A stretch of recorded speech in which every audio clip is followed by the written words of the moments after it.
I'm Bob Bolton from the University of Alaska Fairbanks, and this is Alaska Voices, a place for communities to connect through conversation in order to build a better tomorrow for Alaskans and the world.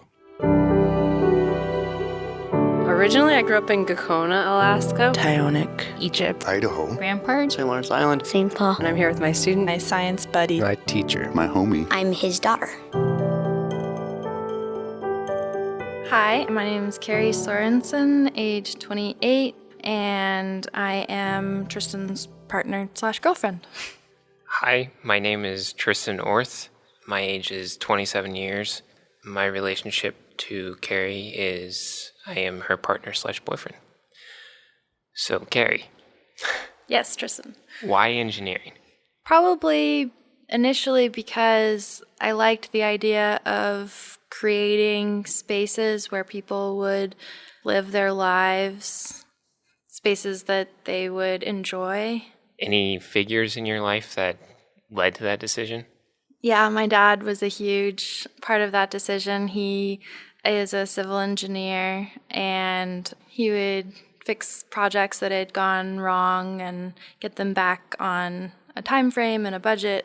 Every project I did with him, there was a written contract about what the timeline would be and what my expected costs would be and an agreement for just how everything would fall out.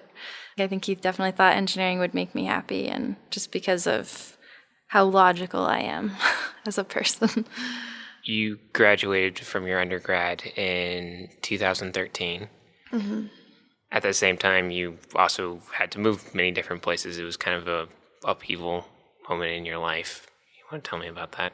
For my undergrad, I had moved to Colorado from Alaska, and then for this job, I needed to move back to Alaska. I managed to kind of work that out. I borrowed a trailer from my dad and hauled all my stuff up with my pickup truck and horse trailer full of personal belongings.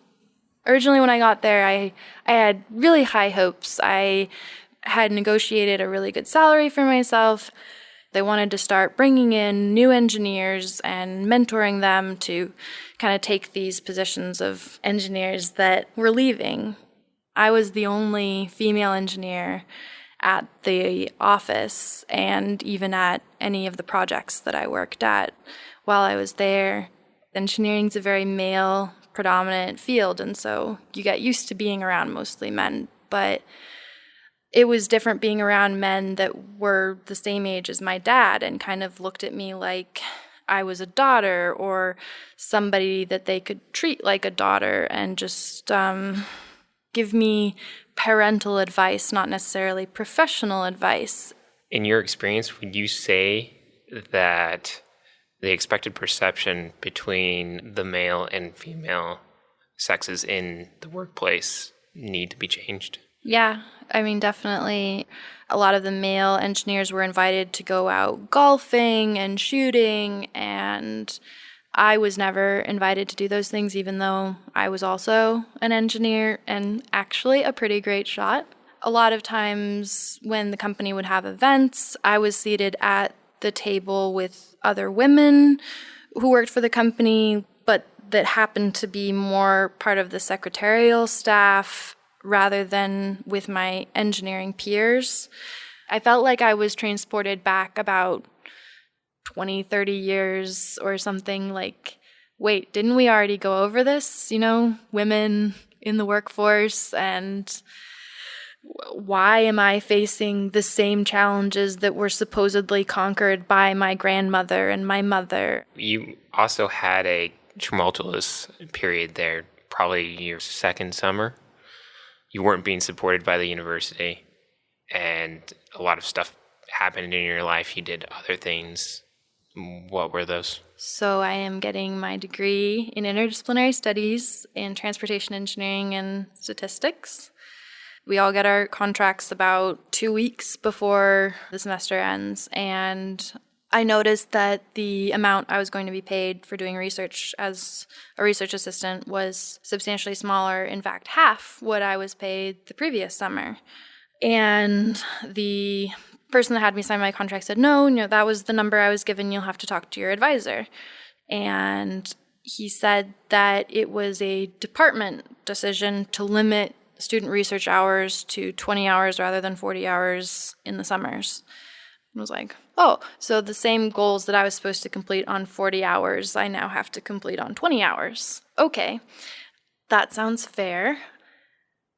I felt like I needed to make a stand for myself personally and put some space between me and the university and say, okay, you are paying me for 20 hours, you get 20 hours, and the other 20 hours or whatever else I have left with my time, I'm going to spend doing something that really matters to me and that I feel really passionate about and will also help bridge the gap in this financial quandary that I'm in now.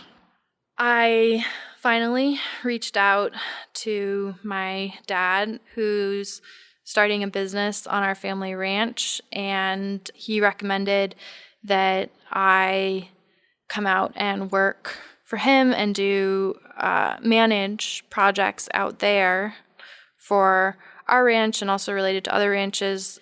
And so it was a really, really busy summer, both with work and research and driving back and forth.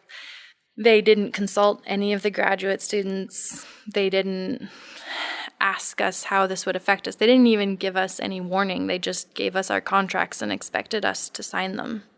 And it was leading into my last semester here this fall and made it really hard to feel supported as a graduate student here, or like I was even a person, just a number on a spreadsheet.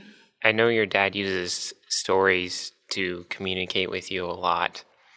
Have you used his experience to help you in your professional career? Yeah, I definitely tried to use the things that he didn't like about how his career went to inform my decisions about how my career would go and decisions that I made along the way.